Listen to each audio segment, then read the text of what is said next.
Hello everybody, this is Cholera with your two favorite dual commentators, and this time we're going to be doing a triple actually, with Moletrap and Diggity, and we're going to be watching Game 5 of the OSL Round of 16 Group B. This is Ro16 versus GGPlay. Ro16 is 0-2 in this group, GGPlay 1-1, so similar situation to Much versus July in Group A. Basically, Ro16 has to, he's working on a prayer here. He has to cook up a win here against GGPlay, and then hope that Best beats Light in their game. That's the only chance he can make to a tiebreaker. GGPlay, of course, has to win this game and then hope that Best actually, that Best actually wins then. But yeah, in any case, both players are going to be facing each other, and neither player is really a big favorite to win this whole thing. What do you think about their chances here on this map, Moletrap?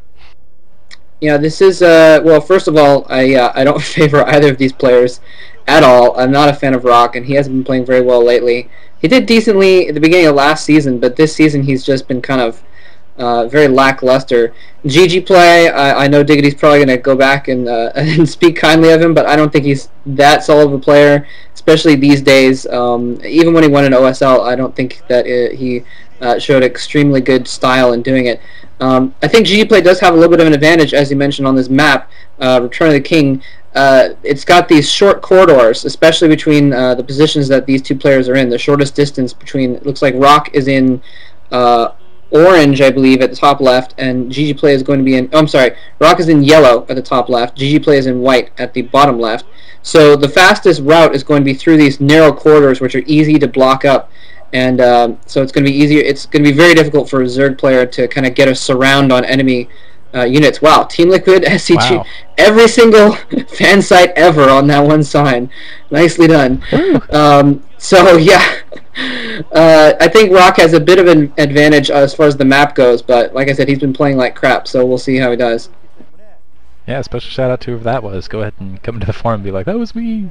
Because I don't know. I'm jealous that guys get to go to that game. I don't. Oh well, whatever. Continue. Yeah, this is gonna be weird. I'm gonna expect Ro16 to. He's got to go Reaver Corsair. I mean, why not? Yeah, there's a lot of resources on this map. Mutalisks, I don't feel like have. It's just the mineral patches aren't in very good locations. You can kind of go over ramp edges, but going up against Corsair it's difficult anyway, and it's just hard to do troop movement. It just seems like this is just a really blockaded map. There's just lots of twists and turns you have to take to do any sort of. Putting down the cannon first. Interesting. Continuing with that too.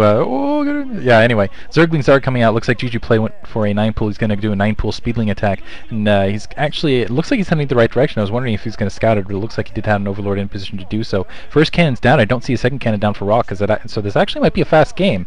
There's the probe. Yeah, there's only going to be a single cannon.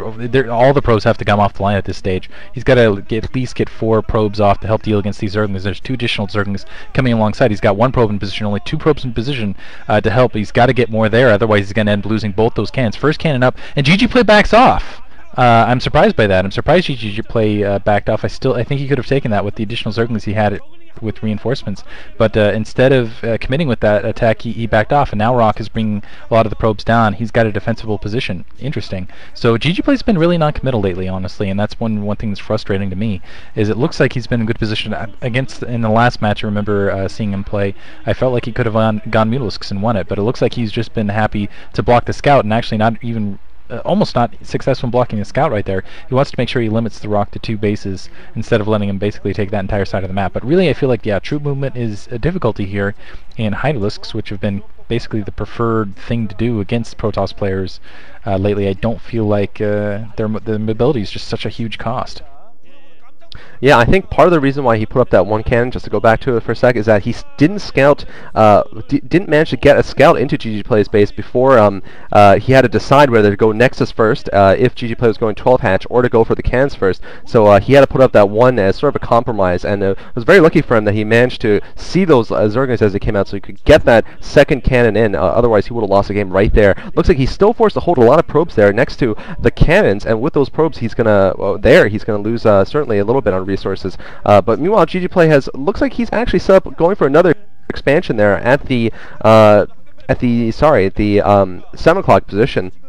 bottom of the map there, and Return of the King, you do have those 2 expansions that are sort of natural expansions. You also have that little bit of a base behind your main base with just a couple of mineral patches, but it's completely free for you to get as long as you get dropped. And GGPlay, sloppy play here, letting that probe through, and really I don't think he has any Zerglings to intercept, so this probe's going to get through, and he's probably going to be able to scout everything that GGPlay has.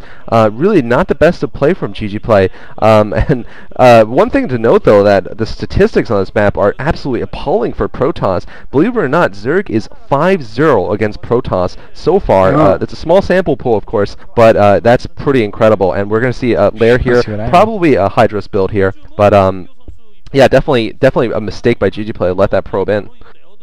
Yeah, I didn't realize the map was that biased, I guess, against Protoss so far in this matchup.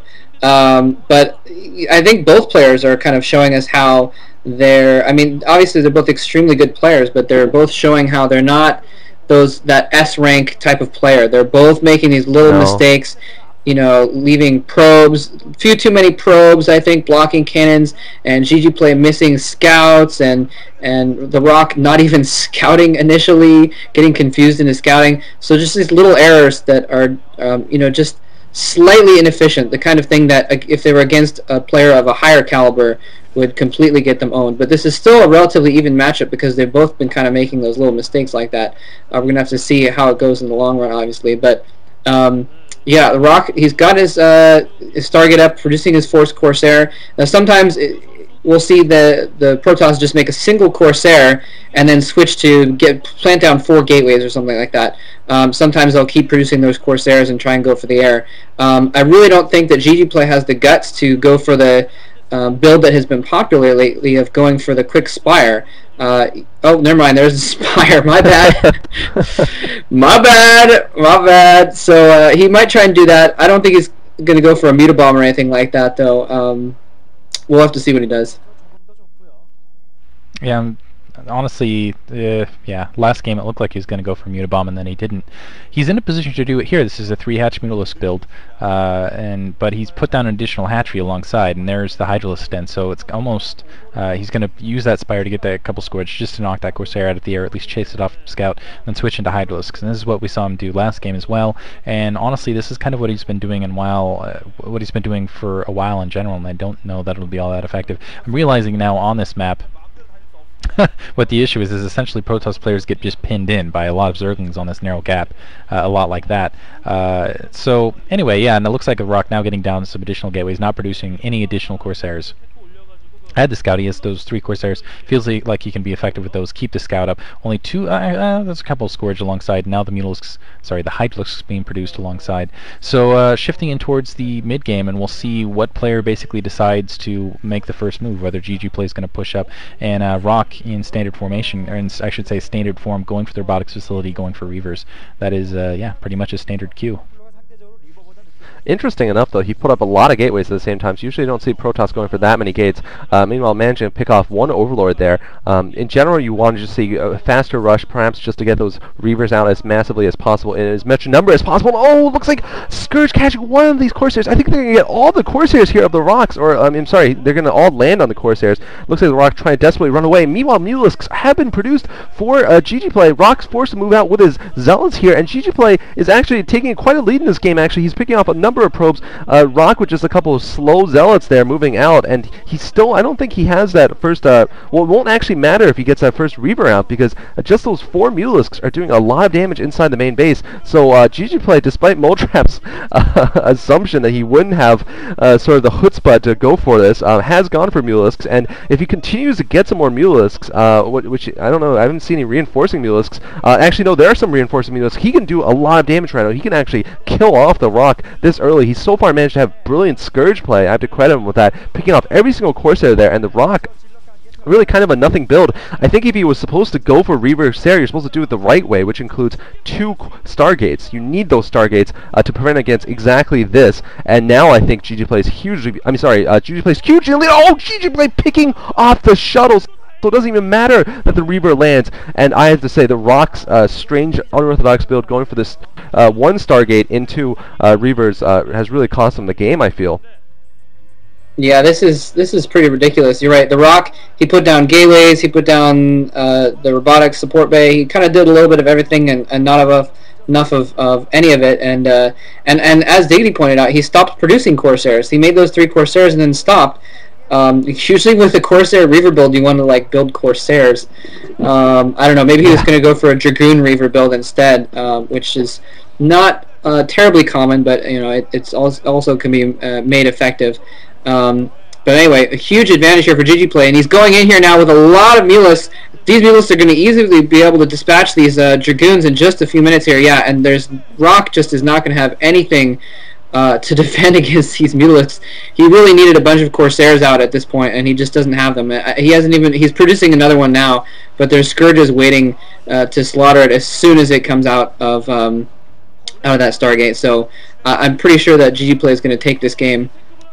Yeah, I think he's going to take the game too. I think he would have been a little more effective just going for the front door, take the cannons, and then allow the Lings to, the Zerglings that are kind of waiting in the wings to just come up and help deal with the Dragoons. I think that would have been GG a lot faster. Nevertheless, he's still going to win it with an overwhelming amount of Mulisks. And I'm glad to see GGPlay actually, have some teeth here and go for the end and killing blow instead of just the standard gameplay, doing a pretty good switch. Both players, I have to say, even though GGPlay won this, both players playing somewhat sloppy. The Zealots, though, very nice calculus, something that went right.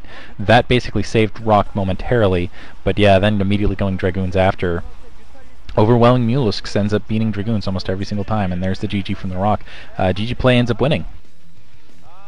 Yeah, GG, and GGPlay actually is 2-1 right now, so as long as Best can defeat Light, he's actually made it into the round of 8. I think this has been a while since he's been so far ahead in an OSL or MSL, for that matter. And the Rock, unfortunately, I mean, you know, this is where some of our flack comes from against the Rock, is because he makes it in to these Star Leagues, and he just plays worse than pretty much anyone else in the round he makes it into, whether it's a round of 16 or last time I think he made it into the round of 8 and just got completely wiped by July. I mean, it's just, you know, his skill level just isn't there. I'm just amazed that he keeps making it, but Rock not looking very happy. I feel a little bit bad for him, but, you know, really poor play by him, strange play, certainly, incorrect build, basically, and maybe he was trying something creative. Certainly he tried that last time against July. I remember one game he went for a straight Reaver drop rush with no Corsairs, and that didn't work out well. This didn't work out well.